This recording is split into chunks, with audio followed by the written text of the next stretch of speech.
What's going on, everybody? It's your friend Joe Soto here, founder of the Joe Soto Project. Today, I am going to talk to you about something that is important for anyone that has a 401k, who has investments, who is thinking about investing, and who wants to maybe hire some help. Do you go and open up an account on your own? What do you do? What do you do? How do you know that the people that you're dealing with, that they have your best interest in mind? How do you know, right? How do you know that the person that you're working with, it's the right person for you?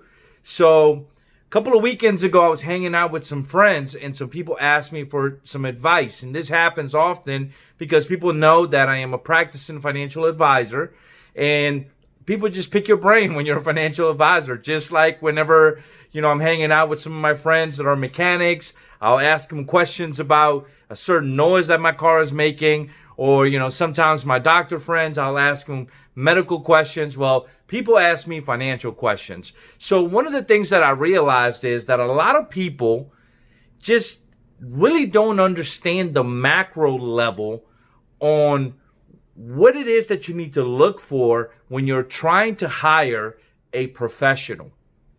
Okay? So there are misconceptions. There's misconceptions when it comes to hiring professional help. So today what I'm going to do is I'm going to discuss with you 4 of the big misconceptions, okay, that I see people somewhat miss, when they're looking out to hire someone, right? What do you ask? What's a red flag? What's not a red flag? What questions are appropriate? How do you position yourself in a situation where you can maximize the value of a financial advisor? For financial advisors, I think this is also going to be very important for you to listen to this, because I think a lot of times what ends up happening is, we are in a position of trust. People come to us, they trust us, they expect good financial advice from us, they expect us to do the right thing on their behalf. And unfortunately, our industry is not seen as an industry where people can just feel comfortable. They just don't feel comfortable. And I think a lot of times we create that environment ourselves. We can do a better job educating our clients in order to understand the landscape of the industry. And if we can educate our clients in a better way, so they can understand what it is that they're doing, so they can understand the risk, the rewards, the process, then you will become a more trustworthy advisor. So without further ado, let's get into today's topic. So the first misconception that I see people have is they think that anybody with the title financial advisor is a financial advisor. So the first one is, let's see if you can see this real quick. Not all financial advisors are created equal. Not all financial advisors are created equal. And FAs is a term that is used in the industry for financial advisors. And I'm going to tell you, I remember working in one of my prior firms, somebody made a joke that said that it meant something else. I'll let your imagination blossom there. But it's funny because sometimes, I feel when I meet people, I often find that they are defensive. And it breaks my heart, every single time it happens. And it happens probably more often than I would care to see. People come into my office and they have their guards up. And the worst part is that a lot of times they don't even know what to ask. So they got their guards up and they don't know what to ask. This is a vulnerable person. And you hear these stories in the media, in the news about financial advisors getting in trouble. And I think, unfortunately, we don't create an environment of education. Okay? We should probably change the word financial advisor to financial educators. What does an educator do? An educator teaches. An educator, shows the path, right? an educator gives the tools, gives the information, and together with the client allows for the implementation. Not all financial advisors are created equal. And it's important that you know that one of the key things to look for when determining when you're dealing with a good financial advisor or not is, how do you feel? And I don't mean charm, okay? I don't mean likability. Do you feel informed? Do you feel that you were presented your options? Do you feel pressured? I often hear a lot of people say, well, look, Joe, I'm not ready to make a decision right now. I want to take my time. And I say, sure, take your time. No problem. First of all, it goes against my personality as a human being to pressure people to do anything. Okay? When I first got into the industry, I swear to you, I didn't think I was going to make it in the industry. I'll tell you briefly this story about a client of mine who went through a divorce, right? And she talked about this experience with the advisor that she had talked to prior to me. This is one of my biggest clients. And she was telling me about this horrific divorce that she went through. And I'm sitting there listening to her. She's got tears coming down her eyes. I had my little profile that my firm taught me to collect the information and all this. I put the profile aside. I said, well, how do you feel right now? Do you think right now it's a good time to dive deep into this money side of the conversation? Are there other things in your mind that you're concerned about that maybe you would like to talk about a little bit further? And she told me this story about the first financial advisor that she met with and how the advisor and the attorney, she heard them do a high five in the office next door, said, we got another one. And I tell you, when I hear this stories, it makes me sick to my stomach. And I'm just so disappointed, right? That we lack the training in empathy to be able to connect with clients in a more relevant way when it truly matters. So when you're talking to a real financial advisor, a real financial planner, they're going to spend a lot of time trying to get to know you as a human being. I think this is one of the traits. I study under some great people. There are great financial advisors across the industry, great people that sell insurance, great people that offer, investment advice, great people that offer retirement planning.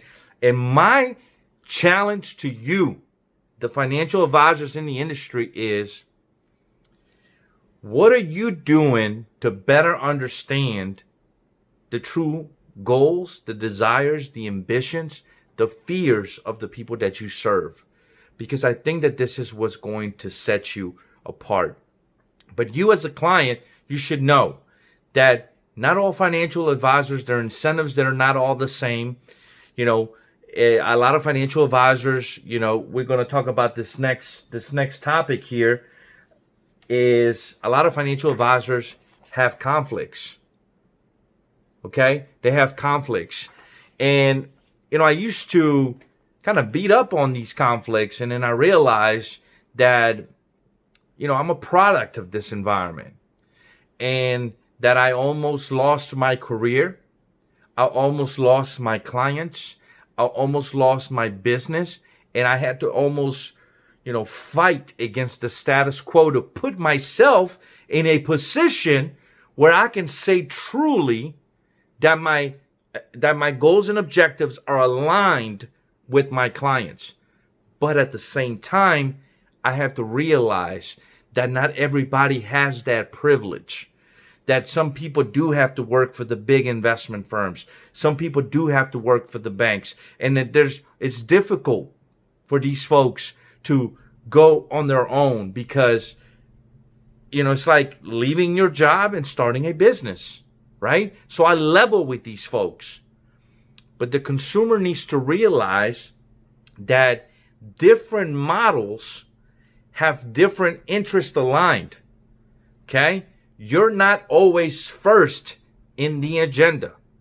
Okay. And I think as financial advisors, one of the reasons why I feel that I've been successful in my business is because, number one, I always tried to make the client feel at ease, because from the beginning, in my early stages of my career, I quickly realized that the perception of the financial advisor industry was not the best. Okay. We're not ranked as the most trusted, industry, so to speak. But I think that client by client, financial advisor by financial advisor, increasing our level of empathy, you're going to make more sales because people are going to trust you, okay, to do what's right for them.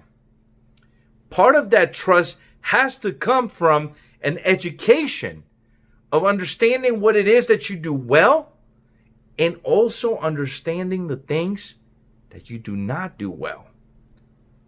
This is so important. I constantly tell my clients, I do not know the answer to that. Do I have a good answer? Yes. I have good answers for a lot of things because I've been around for a while. And I'm well versed in pretty much every area of financial planning. But am I an expert in every single area? No. Right? No, I'm not.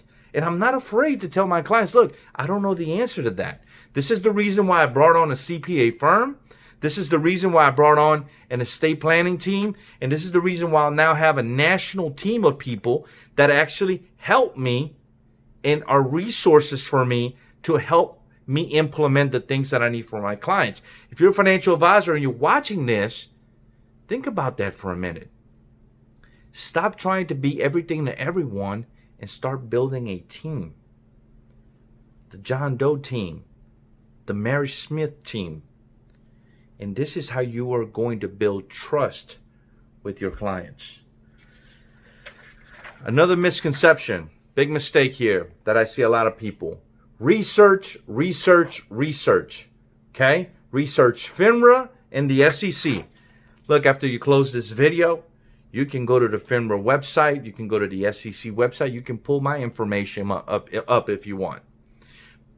I often hear, and this is one of the worst parts of my job, right? When I hear people come into my office and they say, Joe, I was taken advantage of. That person today, they're in jail. I don't know if you heard about this Ponzi scheme. I don't know if you heard about this crook. And for a long time, I used to take this personal. And I would get angry, right?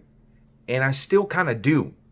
Because when you look at these people that are coming in for help and they're vulnerable, I just cannot comprehend the mindset of people that are out to hurt other people when they give them their trust. For me, that's difficult to understand.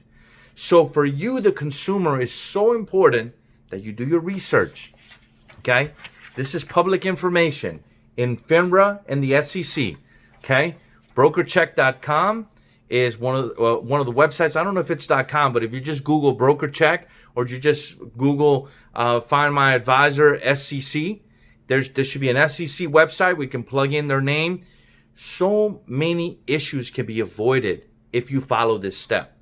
Why is that? Because if you're dealing with somebody who is a crook, it's going to show up in their background. They're going to have a background riddled with complaints, riddled with companies trying to protect that person or complain about this, complain about that. And some of those complaints may be resolved. Some of those complaints may be outstanding. But you need to do your own research, right? You don't want to hire a person that has 10 unresolved complaints. He'll come to you and tell you, listen, I don't have any complaints on my record. Or he might not be telling you the full they might not be telling you the full truth. They might not be saying that the complaints are not closed, but they're not telling you the whole truth. Most of the time when a financial advisor has a blemished record, the way that they explain to their clients what they need to do to protect themselves is not fully transparent, because they don't realize how to explain to clients the complaint itself, the nature of the industry, and how just pretty much anything can become a complaint. right? But if you happen to fall in that category where you're dealing with somebody who is a flat out bad human being, this is a great place for you to start conducting some due diligence. Last but not least, okay, there is a huge difference, if you haven't got this already from the video today, between a planner and a salesperson. A huge difference between a planner and a salesperson. So how do you know if you're dealing with somebody who's qualified, who's equipped, who's got the right tools, who has got the skills to help you? The first thing that I will look for is a process. Okay? It's a process. Now, I'm assuming you already went back and did the research and made sure that you don't want to hire a crook with a process, right? So this is after you've done some due diligence. You felt the right energy there. You felt that connection. Okay? You didn't feel pressured.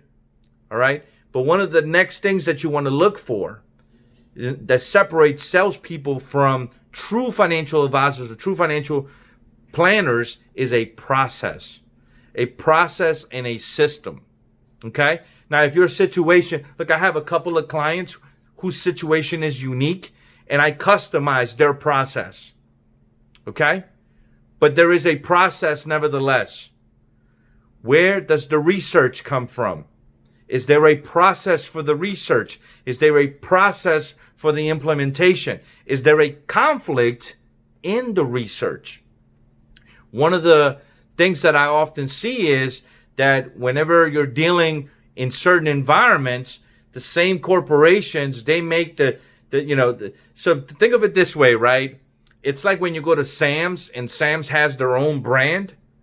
Do you think Sam's makes more money on their brand? I don't know, let's say you're buying t-shirts, right? You got the Sam's brand t-shirt and then you got the Polo t-shirt, right? Where do you think Sam's makes more money? In their proprietary brand or the Polo shirts, right? From Ralph Lauren or whatever, right? I don't even know if they carry Ralph Lauren at Sam's, right? But the point is that you want to understand you don't need to understand everything that we do as a financial advisor. But you do want to make sure that you have a good understanding of who you're dealing with, okay? That you feel correctly in terms of your interaction, that you feel educated, that you feel empowered, okay? And that there is a process, a system. I'm always hounding my clients about updating their plan, about building their financial plan. And I know they probably get tired of me. Sometimes I'm afraid they're going to fire me. They're going to be like, Joe, stop hounding me on this darn financial plan. Now, there's different people, right? Somebody who's a multimillionaire a couple times over, well, they may not need a plan like as urgently as somebody who's trying to make their first million. You understand what I'm saying? Especially, if they're only investing a portion of their money. But for the most part, and I would say 99% of the people, they need a plan. The plan allows you to navigate the seas. As one of my mentors would say, the best time to have a plan is before you enter the forest, right? So a plan, a process, do your research, make sure that you understand who you're dealing with, make sure you feel good with this right here, that you feel comfortable. Don't ever do anything that does not feel right. And that goes both ways, right? That goes for the investor and the financial advisors. My friends, I want to thank you for your time today. And I want to ask you today, out of these things that we discussed, which one of those categories can you go back to your advisor and have a deeper conversation with? Okay? Out of those things that we discussed today, go back and watch the replay of the video if necessary. If you're a financial advisor today, okay, maybe a lot of these things you're like, wow, Joe, great, I'm doing these things. Amazing, man. Keep it up. Keep it up. But what about the ones what areas can you actually improve on? What areas can you take back to your practice to say, you know what, I could do a better job educating. I could do a better job with my processes, with my overall wealth management process, maybe my team. I can do a better job having empathy for my clients. Thank you guys so much for tuning in. I appreciate you. See you in the next video.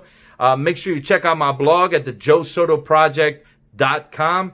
This whole video will be posted in there. And also make sure you check out my YouTube channel at the Joe Soto Project on YouTube. Thank you very much. I appreciate you. Make sure you like the video. And I'll look forward to speaking to you soon. Take care.